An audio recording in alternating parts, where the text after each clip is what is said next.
Bonjour, aujourd'hui on va parler de cette série, une série des années 90 avec un dessinateur de renom qui a quitté Marvel Comics pour créer Image Comics.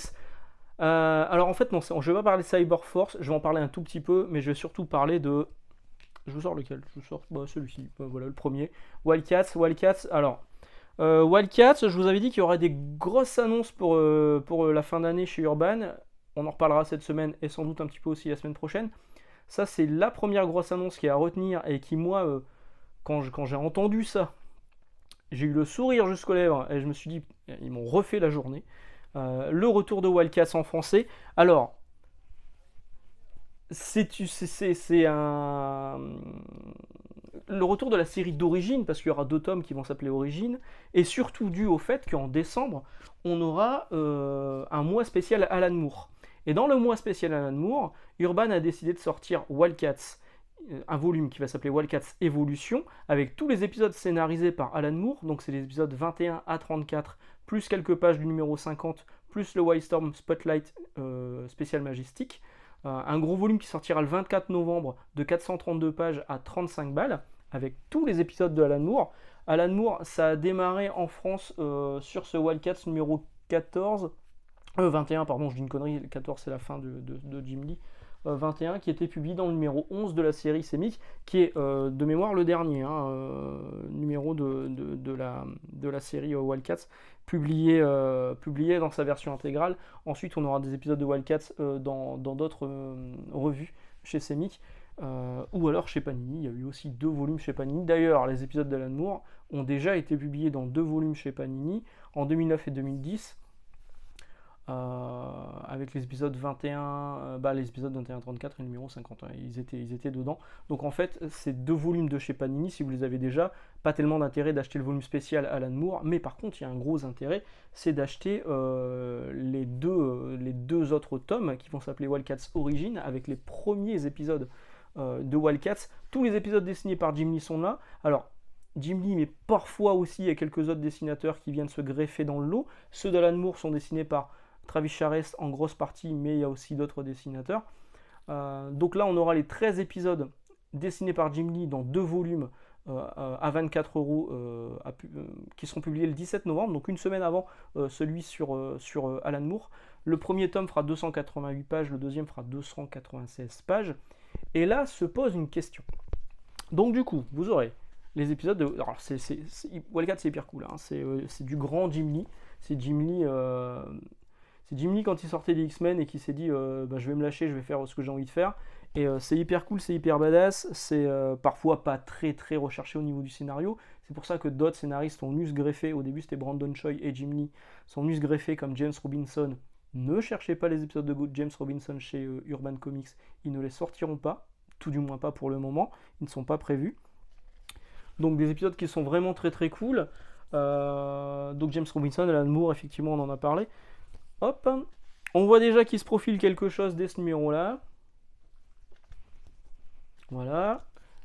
Premier problème que va rencontrer Urban, c'est ce numéro-ci qui a été charcuté par Semic à l'époque en plusieurs numéros. Alors on a vu le début d'un épisode dans un numéro VF, puis on retrouvait la suite dans le numéro suivant encore. Enfin c'était n'importe quoi. Je vous renvoie à mes vidéos sur Wildcats en France.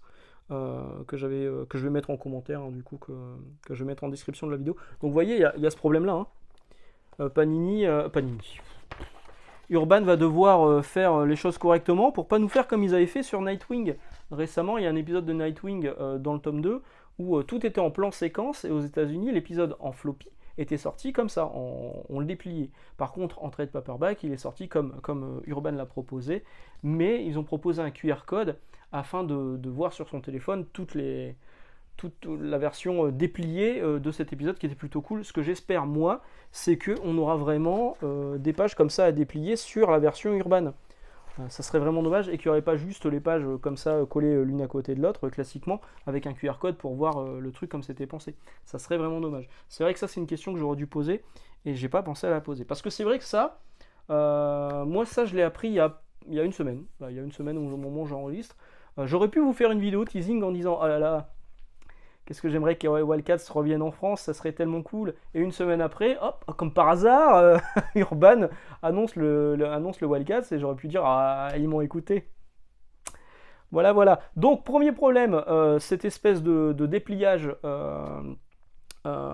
sur cet épisode de Wildcats. Autre problème, le crossover et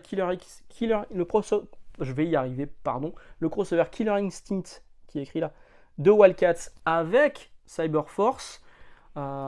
Comment ça va se passer? Alors, a priori, sur la version urbaine, on aura les épisodes de Cyberforce sans aucun problème. C'est la même édition qui a été publiée aux États-Unis dans l'édition absolute. Donc ces épisodes étaient dedans de Cyberforce. On les aura donc aussi dans la version française qui aura droit à une nouvelle traduction. Hein. D'ailleurs, je sais pas si je crois que je ne l'ai pas précisé. Il y aura droit à une nouvelle traduction parce que la traduction chez Semix c'était Christian Im, donc qui était un traducteur de chez Semix qu'on n'a pas revu depuis. Oh, ça craque, hein. Ouh là là, il est d'époque celui-ci. Hein. La version édition USA qui était là a été traduite par Teshi Barusha, que je ne connais pas, et qui donc est une autre traduction. Donc il y aura une nouvelle traduction pour la version urbaine. Donc je vous disais, Killer Instinct, ça concerne 2 séries, donc Wildcats, Cyberforce.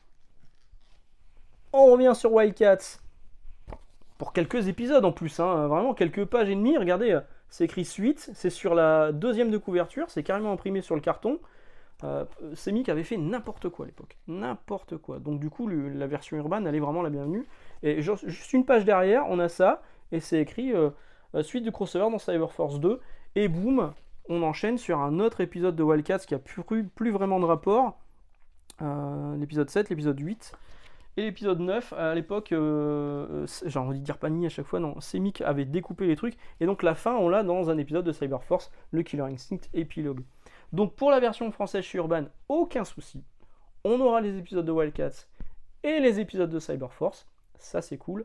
Par contre, se pose la question de l'édition Réflexion de Cyberforce. Les éditions Réflexion, qui est un autre éditeur, ont ressorti donc plusieurs titres Topco. Il y a Aphrodite 9, il y a Cyberforce. Le premier tome est sorti, c'est l'équivalent de la première mini-série.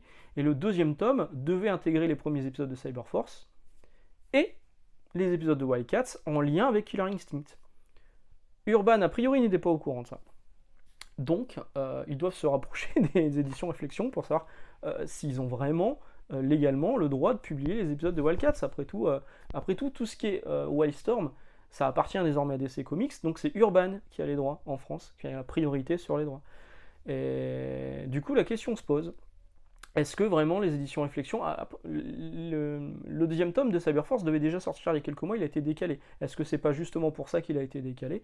Là, normalement, il sort le 7 juillet, donc c'est bientôt, c'est ça mon sous pour 17,50€, 152 pages. Est-ce qu'il y aura un accord qui va être passé? Est-ce que finalement ce sera annulé? Ça serait vraiment dommage. En tout cas, si ça sort, je pense que ça va sortir. Je pense que, légalement, l'édition Réflexion, il doit être quand même assez bouclé là-dessus. Je pense qu'ils ont le droit, il doit y avoir un partage des droits aux États-Unis entre Topco et Wildstorm et donc DC Comics pour ces épisodes-là, pour ce crossover-là. Un accord qui a été fait entre Jim Lee et Marc Silvestri. Et donc je pense que les éditions Réflexion ont les droits. Maintenant, ça veut dire qu'il y aura aussi des épisodes en doublon si vous suiviez les 2 séries. Pardon, Cyberforce en VF et Wildcats qui va sortir en fin d'année, vous aurez des épisodes en doublon. Le crossover Killer Instinct, vous l'aurez en doublon. Mais que ça ne vous empêche pas d'acheter les 2 tomes origines. Alors oui, celui de Alan Moore, oui, c'est bien, c'est du Alan Moore, oui, vous allez sans doute l'acheter parce que c'est écrit Alan Moore. Il est plus cher, hein, il est à 35 balles pour 432 pages. Mais les 2 tomes précédents, franchement, je vous invite vraiment à les acheter. Moi j'adore Wildcats, oui, c'est du comics des années 90, oui, c'est beau. C'est pas forcément un peu creux, faut pas se voiler la face. Mais si ça fonctionne, et franchement je le souhaite, mais de tout mon cœur que ça fonctionne, donc achetez-le, on en reparlera quand ça va sortir, je vais vous dire, mais achetez-le, achetez 24 balles. 24 balles le tome 1, 24 balles le tome 2, vous avez l'intégralité des épisodes dessinés par Jim Lee, trop la classe. Donc si ça cartonne, Urban ne se cache pas qu'il pourrait sortir d'autres séries Wildstorm réputées. Moi je pense à Gen 13, on m'a répondu DV8. S'il y a du DV8, ça veut dire qu'il y a du Gen 13, obligatoirement, et pourquoi pas du Divine Right? Divine Right, dont je rappelle que c'est la série de Jim Lee, entièrement dessinée par Jim Lee. Enfin, il y a quelques épisodes de Carlos Donda, une fin un peu décevante, mais qui était plutôt cool, vraiment sur le début et sur son principe de base. Cette série, d'où je tire mon pseudo de Max Faraday. Si ça sort, Urban, promis, je fais une tour de toutes les librairies de France et de Navarre. Euh, pour faire des dédicaces sur la Divine Right de Max Faraday, hein, en mettant phare validé partout. Ça serait vraiment trop bien. Donc je vous disais, il y aura tous les épisodes de Jim Lee, scénarisés par Brandon Choi. Il y aura tous les épisodes de Alan Moore. Par contre, ceux de Robinson, les épisodes 15 à 20, parce que ceux de Jim Lee, ça va jusqu'à l'épisode 13, je crois. Oui, pardon, il y a l'épisode 13, mais je vous ai pas parlé de l'épisode 14. Il y a du Chris Claremont aussi au scénario, hein, sur Wildcats, dessiné par Jim Lee. Donc ça, on aura droit en français. Hein.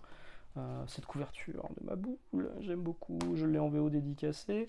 On n'aura pas les épisodes de Robinson, je vous l'ai dit. Donc Robinson, c'est écrit là. Et c'est les débuts de Travis Charest au dessin sur Wildcats. Effectivement, sur Alan Moore, on va le retrouver Travis Charest. Mais il a démarré avant sur la série avec James Robinson. Et vous n'aurez pas l'épisode que vous avez, dont la couverture est ici, mais dont l'épisode était publié avant, dans l'épisode, dans les numéros de Semic. Oui, c'est le bordel, mais la couverture, vous voyez, c'est du Eric Larsen. C'était l'époque où ils échangeaient leur série. Et donc, l'épisode entièrement scénarisé et dessiné par Eric Larsen, qui est le numéro 14, on ne l'aura pas non plus dans la version française de chez Urban. Donc vous aurez les 13 premiers épisodes de Jim Lee.